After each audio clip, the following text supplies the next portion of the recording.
அதிமுகவின் 50 முக்கிய புள்ளிகளை தட்டி தூக்கிய திமுக. சற்றுமுன் கூண்டோடு திமுகவில் இணைந்த 50 அதிமுக எம்எல்ஏக்கள். பெரும் பரபரப்பு. சூடு பிடிக்கும் தமிழக அரசியல் களம். கடும் அதிர்ச்சியில் எடப்பாடி. அதாவது சமீபத்தில்தான் அண்ணாமலை அவர்கள் பாஜகவின் தேர்தல் பொறுப்பிலிருந்து தற்காலிகமாக ராஜினாமா செய்தது மிகப்பெரிய அதிர்வலையை உண்டாக்கியது. அண்ணாமலை போன்ற மிக முக்கிய பிரபலம் ஒருவர் கிட்டத்தட்ட பாஜகவிலிருந்து விலகியே விட்டார் என்றுதான் சொல்ல வேண்டும். இதனால் பாஜகவின் ஓட்டு சதவீதம் என்பது மிகப்பெரிய அளவில் அடிவாங்க போகிறது. அண்ணாமலைக்கும் தமிழக பாஜக தலைவர் நயினார் நாகேந்திரனுக்கும் இடையே உட்கட்சி மோதல்கள் ஏற்பட்டதாக கூறப்படுகிறது. அதன் காரணமாகவே அண்ணாமலை அவர்கள் தேர்தல் குழுவிலிருந்து முற்றிலுமாக விலகுவதாக அறிவித்திருக்கிறார். ஆனாலும் இதுதான் காரணம் என்று அண்ணாமலை அவர்களால் வெளிப்படையாக கூற முடியாது. எனவே வேறு சில காரணங்களை அண்ணாமலை அவர்கள் கூறி வருகிறார். ஆனால் அண்ணாமலை அவர்களுக்கு நெருக்கமானவர்கள் கூறிய உண்மை நிலவரம் இதுதான். தமிழக பாஜக தலைவர் நயினார் நாகேந்திரன் அவர்களுக்கும் அண்ணாமலை அவர்களுக்கும் இடையே பனிப்போர் நிலவி வந்ததன் காரணமாகவே அண்ணாமலை அவர்கள் இந்த முடிவை எடுத்திருக்கிறார். அண்ணாமலை அவர்கள் எடுத்த இந்த முடிவு என்பது தற்போது திமுக கூட்டணிக்கு ஜாக்பாட் அடித்தது போல மாறிவிட்டது. அதற்கு காரணம் என்னதான்? அண்ணாமலை போன்ற ஆளுமை என்பது தமிழக பாஜகவின் தலைவர் பதவியில் இல்லை என்றாலும் கூட அவர் பாஜகவில் இருப்பதால் அவருக்கான வாக்குகள் என்பது ஓரளவுக்கு தமிழகத்தில் இருக்கிறது. அப்படி இருக்கும்போது முக்கியமாக இந்த சட்டமன்ற தேர்தல் நெருங்கும் நேரத்தில் தேர்தல் குழுவிலிருந்து அண்ணாமலை அவர்கள் விலகுவதாக அறிவித்தது என்பது பாஜகவிலிருந்தே மொத்தமாக இவர் விலகியதாகவே மக்களிடையே பரவலாக பேசப்பட்டு வருகிறது. இப்படி நடப்பதால் அதிமுக கூட்டணிக்கு குறைந்தபட்ச வாக்குகள் அடிவாங்கும். அந்த வாக்குகள் அனைத்தும் திமுக கூட்டணிக்குத்தான் செல்ல போகிறது. அதாவது அண்ணாமலையால் பாஜகவுக்கு கிடைக்க போகும் ஓட்டுகள் அனைத்தும் விஜய் கட்சிக்கோ அல்லது மற்ற கட்சிகளுக்கோ அவ்வளவாக செல்வதற்கு வாய்ப்புகள் இல்லை. நேரடியாக அத்தகைய ஓட்டுகள் அனைத்தும் திமுக கூட்டணிக்கு விழுவதற்குத்தான் அதிக வாய்ப்புகள் இருக்கிறது. அதற்கு முக்கிய காரணம் என்னதான்? அண்ணாமலை அவர்கள் திமுகவுக்கு எதிரான பிரச்சாரத்தை நிறைய முறை மேற்கொண்டாலும் ஸ்டாலின் அவர்களுக்கும் அண்ணாமலை அவர்களுக்கும் இடையே நல்ல உறவு என்பது அரசியல் தாண்டி இருக்கிறது. அவ்வளவு ஏன், இப்போது அண்ணாமலை அவர்கள் திமுகவில் இணைவதற்கே அதிக வாய்ப்புகள் இருப்பதாகவும் தெரிகிறது. ஏனென்றால் தொடர்ச்சியாக பாஜகவில் அண்ணாமலை அவர்கள் புறக்கணிக்கப்பட்டு வருவதை நேரடியாக பார்க்க முடிகிறது. தற்போது அவர் தேர்தல் குழுவிலிருந்தும் விலகிவிட்டார். எனவே திமுகவில் இணைந்து அண்ணாமலை அவர்கள் தன்னுடைய அரசியல் பயணத்தை தொடர்வார் என்றே எதிர்பார்க்கப்படுகிறது. இந்த நிலையில் அண்ணாமலை அவர்களை தொடர்ந்து திமுகவுக்கு மற்றொரு மிகப்பெரிய ஜாக்பாட் வாய்ப்பு அடித்திருக்கிறது. அது என்னன்னா, அதிமுகவிலிருந்து முக்கியமான 50க்கும் மேற்பட்ட முக்கிய நிர்வாகிகள் நிறைய பேர் திமுகவில் இணைய உள்ளதாக தகவல்கள் வெளியாகி இருக்கிறது. அதிலும் இந்த 50 நிர்வாகிகளில் முன்னாள் எம்எல்ஏக்கள் சிலரும் நடப்பு எம்எல்ஏக்கள் சிலரும் இருக்கின்றனர். அதே சமயம் இதைவிட ஆச்சரியம் என்னவென்றால், திமுகவில் இணைய போகும் இந்த அதிமுகவின் 50 முக்கிய நிர்வாகிகளில் 10க்கும் மேற்பட்டவர்கள் அதிமுகவின் முக்கிய தலைவர்களின் வாரிசுகள் என்பதும் குறிப்பிடத்தக்கது. ஏறக்குறைய ஓபிஎஸ் உடைய மகனும் கூட இந்த பட்டியலில் இணைவார் என்ற தகவலும் வெளியாகி இருக்கிறது. எனவே இப்படியாக அதிமுகவின் முக்கியமான 50 நிர்வாகிகள் திமுகவில் இணைவது என்பது திமுகவுக்கு மிகப்பெரிய பலமாக மாறிவிடும். என்னதான் தமிழகத்தில் அதிமுக பாஜக கூட்டணி லேசாக பலம் பெற்றது போல தெரிந்தாலும் இந்த கூட்டணிக்கு பிறகு நடக்கும் பல விஷயங்கள் திமுக கூட்டணிக்கு ஆதரவாகவே நடைபெற்று வருகிறது.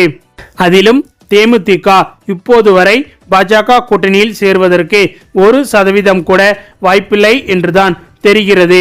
கிட்டத்தட்ட அதிமுக பாஜக கூட்டணியின் கதவுகள் தேமுதிகவுக்கு மூடப்பட்டு விட்டது என்பது தேமுதிகவின் செயல்பாடுகள் உறுதிப்படுத்தி விட்டது.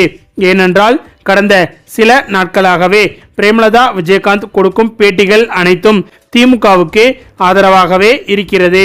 எனவே தேமுதிக இனிமேல் திமுகவில் இணைந்தாலும் இணையுமே தவிர கண்டிப்பாக அதிமுக கூட்டணியில் இணையவே இணையாது.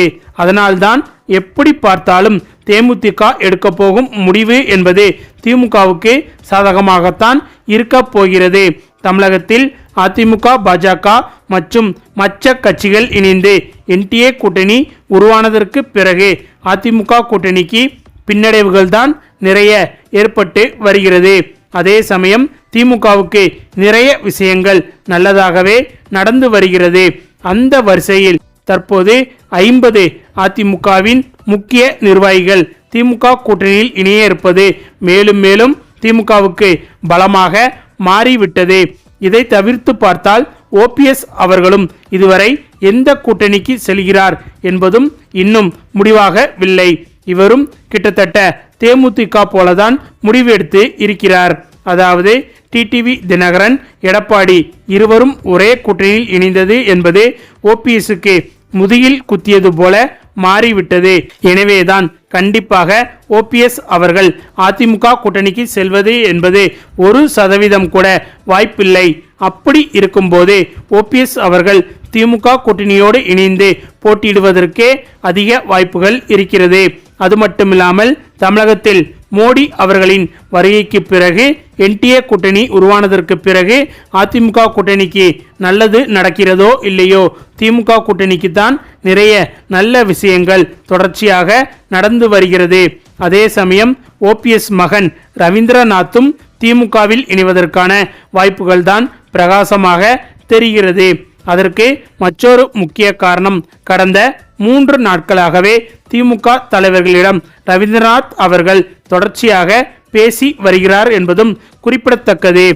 அது மட்டுமில்லாமல் கடந்த 3 நாட்களில் இதுவரை திமுக மூத்த தலைவர்களின் இல்லங்களுக்கு 2-3 முறை ரவீந்திரநாத் அவர்கள் வந்து சென்றுள்ளார் என்ற தகவலும் வெளிவந்து இருக்கிறது. எனவே ஓபிஎஸ் அவர்கள் திமுகவில் இணைகிறாரோ இல்லையோ, கண்டிப்பாக ஓபிஎஸ் மகன் திமுக கூட்டணியில் இணைவது ஏறக்குறைய உறுதியாகிவிட்டது. அப்படி ஓபிஎஸ் மகன் மட்டும் திமுகவில் இணைந்து விட்டார் என்றால் அது திமுகவுக்கு மிகப்பெரிய பலமாக மாறிவிடும். அதே போல இவர் மட்டுமில்லாமல் அதிமுகவில் மற்ற தலைவர்களின் வாரிசுகளும் திமுகவில் இணைய இருக்கிறார்கள். ஏற்கனவே திமுகவை பொறுத்தவரையில் உதயநிதி ஸ்டாலின் அவர்கள் துணை முதல்வராக பதவி ஏற்றதற்கு பிறகு திமுகவில் மூத்த தலைவர்களை ஓரம் கட்டி இளம் தலைவர்களை உருவாக்க முயற்சித்து வருகிறார். இதை நேரடியாகவே உதயநிதி ஸ்டாலின் அவர்கள் திமுக மேடைகளிலும் கூறி வருகிறார். இவரின் இந்த ஒரு செயல்பாடு என்பது திமுகவில் இருக்கும் இளைஞர்களையும் அதிமுகவில் இருக்கும் இளைஞர்களையும் கவரும்படி மாறியிருக்கிறது.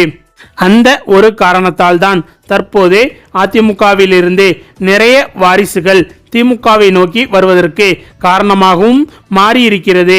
குறிப்பாக உதயநிதி அவர்களின் அரசியல் என்பது விஜயின் அரசியலுக்கு எதிராகத்தான் பார்க்கப்படுகிறது.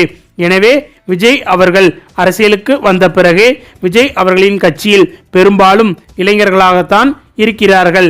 எனவே அதை கருத்தில் கொண்டு தங்களது கட்சியிலும் இளைஞர்களின் செயல்பாடுகள் அதிகமாக இருக்க வேண்டும் என்பதற்காகத்தான் உதயநிதி ஸ்டாலின் அவர்களும் இப்படியாக இளைஞர்களுக்கு அதிக வாய்ப்பு கொடுக்க கட்சியை புதிதாக கட்டமைத்து வருகிறார். மேலும் திமுகவை பொறுத்தவரையில் முதல்வர் ஸ்டாலின் அவர்கள் எடுக்கும் முடிவுகளாக இருந்தாலும் சரி, உதயநிதி ஸ்டாலின் அவர்கள் எடுக்கும் முடிவுகளாக இருந்தாலும் சரி, திமுகவுக்கு பலமாகவே மாறி வருகிறது. அதே சமயம் அதிமுக தலைமையிலான எடப்பாடி அவர்கள் எடுக்கும் முடிவுகள் அதிமுகவுக்கு பின்னடைவாகத்தான் இருந்து வருகிறது என்பது குறிப்பிடத்தக்கது. ஓகே ஃப்ரெண்ட்ஸ், திமுகவில் நாளுக்கு நாள் மாற்று கட்சியினர் தொடர்ச்சியாக இணைந்து வருவது பற்றி உங்களுடைய கருத்துக்களையும் மறக்காமல் கமெண்ட்ல சொல்லுங்க. மேலும் இந்த வீடியோ பிடிச்சிருந்தா லைக் பண்ணுங்க, ஷேர் பண்ணுங்க, நம்ம சேனலை மறக்காம சப்ஸ்கிரைப் பண்ணுங்க. தேங்க்ஸ் ஃபார் வாட்சிங்.